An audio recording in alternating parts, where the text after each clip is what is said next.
नमस्कार, मैं LK. Gautam advocate. YouTube channel legal right and procedure, website www.lkgautam.com में आपका स्वागत करता हूं। साथियों, NBW, BW, warrant of arrest ऐसे शब्द हमेशा चिंतित करते रहते हैं और ये तकलीफ देते हैं।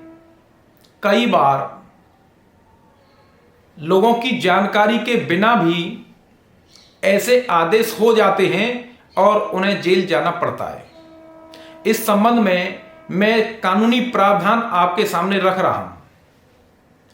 कोई वारंट आपके खिलाफ हो जाता है, अदालत से कोई वारंट पुलिस ऑफिसर लेकर आता है, तब उस वारंट को क्या आप देख सकते हैं? क्या वारंट आपको दिखाया जाएगा? जी हां।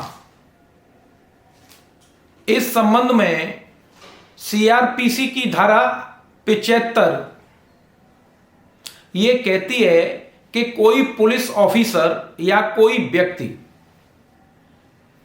किसी वारंट को लेकर आपके पास आता है और आपको गिरफ्तार करता है, तब ये उसकी जिम्मेदारी बनती है वो उसकी सारी सूचना यानी सार आपको बताई। यदि आप चाहते हैं उस वारंट को देखना, तब वो दिखाएगा। मेरा आपसे एक निवेदन है कि कोई वारंट लाता है और ये कहता है कि वारंट आपके खिलाफ है, तब आप उससे वारंट मांग लीजिए और उस वारंट को देखिए। अब प्रश्न ये है, वारंट में क्या देखें? कोई गिरफ्तारी का वारंट आपको लेकर आए, तब उसमें क्या क्या चीजें आपको तलाश करनी है। सबसे पहले आपको जो महत्वपूर्ण बातें हैं, उनमें से सबसे अधिक महत्वपूर्ण बात है, यानी किसी वारंट के लिए उनमें ये सारी बातें होना जरूरी है, तभी वो वारंट वैलिड है, अन्यथा वैलिड नहीं है। धारा 70 उपधारा 1 के अंतर्गत वारंट जारी किया जाता है और उस वारंट को फॉर्मेट पर होना चाहिए। अगर वो वारंट फॉर्म नंबर 2 पर नहीं है और लिखा नहीं है, तब गलत है। वो वारंट जिस दिन जारी हुआ है और जो डेट लगी है, उस डेट के बाद आया है या पहले आया है। अगर वारंट डेट के बाद आया है तो वो गलत है। वारंट पर उस पुलिस ऑफिसर का नाम और पद और विवरण स्पष्ट लिखा होना चाहिए जो वारंट लेकर आया है। और अगर वो व्यक्ति वारंट लेके नहीं आया है, कोई अन्य आया है, तो वो गलत है। या उस वारंट पर जो व्यक्ति लाया है उसका नाम होना चाहिए, यानी वारंट किसी ऑफिसर के नाम होगा।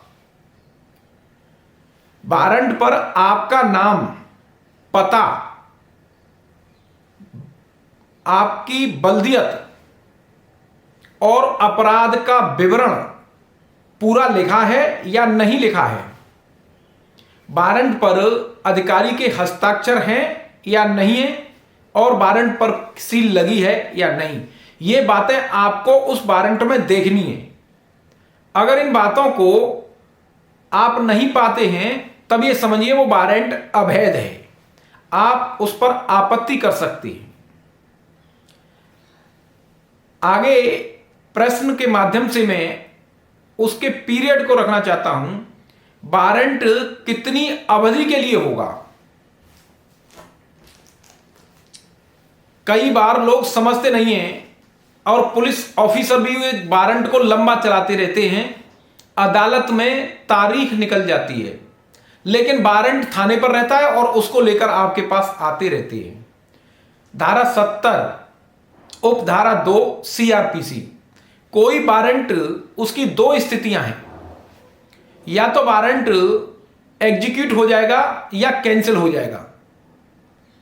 एग्जीक्यूट होना है, आपको गिरफ्तार करके पुलिस न्यायालय के सामने पेश कर देगी, या आप न्यायालय में चले जाते हैं तब न्यायालय उस वारंट को कैंसिल कर देगा।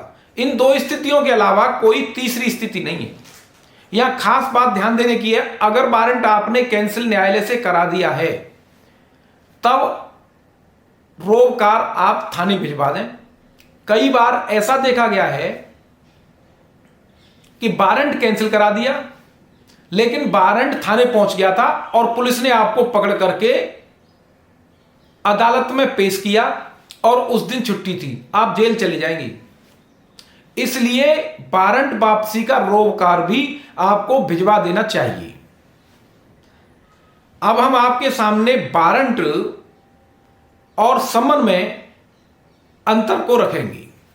इससे पहले मैं आपको ये बता दूं, रघुवंश दीवान चंद बसीन बनाम स्टेट ऑफ महाराष्ट्र के मामले में जो गाइडलाइंस दी गई हैं वो आपको देख लेनी चाहिए और उन गाइडलाइंस के अनुसार न्यायालय को वारंट का अनुपालन करना चाहिए। समन और वारंट दोनों अलग अलग फॉर्मेट पर न्यायालय द्वारा जारी किए जाते हैं। इनके लिए सीआरपीसी में फॉर्मेट बताया गया है और उस फॉर्मेट से बाहर है तब गलत है। वारंट किसी व्यक्ति की गिरफ्तारी और न्यायालय के सामने पेश करने या किसी वस्तु को खोजने के लिए जारी किया जाता है, जबकि सम्मन किसी व्यक्ति को न्यायालय के सामने हाजिर होने या कोई वस्तु या कोई दस्तावेज पेश करने के लिए जारी किया जाता है। वारंट तब तक प्रभावी होता है जब तक कैंसिल नहीं हो जाए और एग्जीक्यूट नहीं हो जाए। हालांकि वो डेट तक ही प्रभावी है जो डेट उसमें नियत है, लेकिन सम्मन में ऐसा कुछ नहीं है। इस तरीके से सम्मन और वारंट दोनों में ये डिफरेंस है। अगला प्रश्न, क्या गिरफ्तार व्यक्ति छोड़ा जा सकता है? कोर्ट एनबीडब्ल्यू लिख के वारंट जारी करती है, बीडब्ल्यू लिख के जारी करती है, लेकिन आपके सामने एक तथ्य रखते हैं, एनबीडब्ल्यू बीडब्ल्यू जैसे शब्द सीआरपीसी या किसी अधिनियम में नहीं है। केवल कोई शब्द है तब वो वारंट ऑफ अरेस्ट है और धारा 70 में कोर्ट वारंट ऑफ अरेस्ट जारी करती है। व्यवहारिक रूप से देखा जाता है, बीडब्ल्यू कर दिया, बीडब्ल्यू को कोई कांस्टेबल लेके आ गया, या आपके एनबीडब्ल्यू जिसे अरेस्ट करना है उसको भी कांस्टेबल लेके आते हैं और आपको पकड़ के ले जाती हैं। यह गलत है, यह प्रक्रिया पूर्ण गलत है। ये दोनों शब्द कहीं नहीं हैं, लेकिन व्यवहारिक रूप से इनको ग्रहण कर लिया गया है, एडॉप्ट कर लिया गया है। क्या गिरफ्तार व्यक्ति छोड़ा जा सकता है? धारा 71 उपधारा 1 ये कहती है, जब कोर्ट वारंट ऑफ अरेस्ट जारी करती है और कोर्ट अपने स्वविवेक से उस पर एंडोर्समेंट कर देती है, प्रष्टांकित कर देती है कि कोई व्यक्ति जमानत देने को तैयार है, तब उसे जमानत पर छोड़ दिया जाए। यानी पहले उस व्यक्ति की अरेस्टिंग और उसके बाद रिहाई दोनों होनी है, तब वो व्यक्ति छोड़ा जाएगा और ये वायदा करेगा, बॉन्ड भरेगा कि वो न्यायालय में उस दिन पेश होगा। ये प्रक्रिया जमानत पर छोड़ने की है, लेकिन व्यवहारिक रूप से बीडब्ल्यू आप तक पहुंचता नहीं है। पुलिस जाती है, 2 लोगों के नाम लिख करके वापस कोर्ट को कर देती है, वो गलत है, वो प्रक्रिया ठीक नहीं है। अब उपधारा 2 ये कहती है कि उस वारंट पर जिस पर प्रष्टांकन किया गया है कि जमानत ली जा सकती है, जमानतियों की संख्या और रकम स्पष्ट होगी। इस तरीके से वारंट की प्रक्रिया को आपके सामने रखा। आप इस प्रक्रिया को अच्छी तरह समझ लीजिए और अधिक जानकारी के लिए मेरी वेबसाइट और YouTube के डिस्क्रिप्शन को देख सकते हैं। इस प्रक्रिया के अलावा कोई दूसरा कार्य या प्रक्रिया कोई पुलिस अधिकारी अपनाता है तब वो अवैध है, कानून के खिलाफ है। प्लीज कमेंट बॉक्स में आप अपनी राय अवश्य लिखें और मेरे YouTube को सब्सक्राइब, शेयर, लाइक अवश्य करें। धन्यवाद।